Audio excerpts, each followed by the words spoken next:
মোবাইলের ফ্ল্যাশের ওপরে জলে ভরা কাচের গ্লাস রেখে তার ভেতরে হলুদ গুঁড়ো ঢালছে, আর সেটাই ট্রেন্ডিং।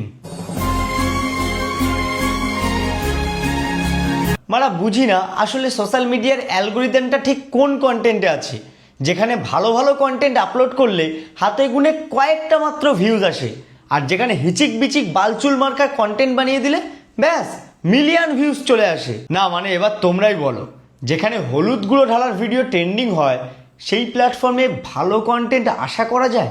এই জন্যেই তো এখন বাড়ির বউরা নাইটি পরে মশারি গোছানোর ভিডিও, নিচু হয়ে ঝাঁট দেওয়ার ভিডিও, ভোজপুরি গানে দোলদোলানি ভিডিও এইসবই করে বেড়াচ্ছে, কারণ তারা বুঝে গেছে সোশ্যাল মিডিয়ার আসল চাহিদাটা ঠিক কোথায় রয়েছে, কি করলে মানুষের থেকে ভিউজ আনা যাবে, মানুষ এখন কি দেখতে পছন্দ করছে।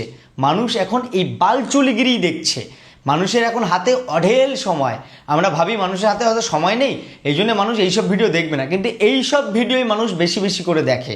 কাঁচের গ্লাসের মধ্যে হলুদ গুঁড়ো ঢালছে, তাতেই নাকি মিলিয়ন মিলিয়ন ভিউজ। আর এদিকে খেটে খুঁটে যারা টাকা পয়সা খরচা করে লিটারালি ভালো ভালো কাজ করে তাদের ভিডিওতে ভিউজ নেই। মানে সোশ্যাল মিডিয়া ট্রেন্ডিংয়ের নামে জাস্ট মানুষকে চুতিয়া বানাচ্ছে, আর এই চুতিয়াপ্পাগুলো মানুষই করছে। ভালো কাজ করার জন্য কারোর কাছে সময় নেই, সবাই ব্যস্ত।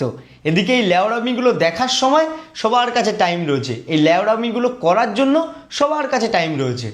বালের ট্রেন্ডিং, হাট।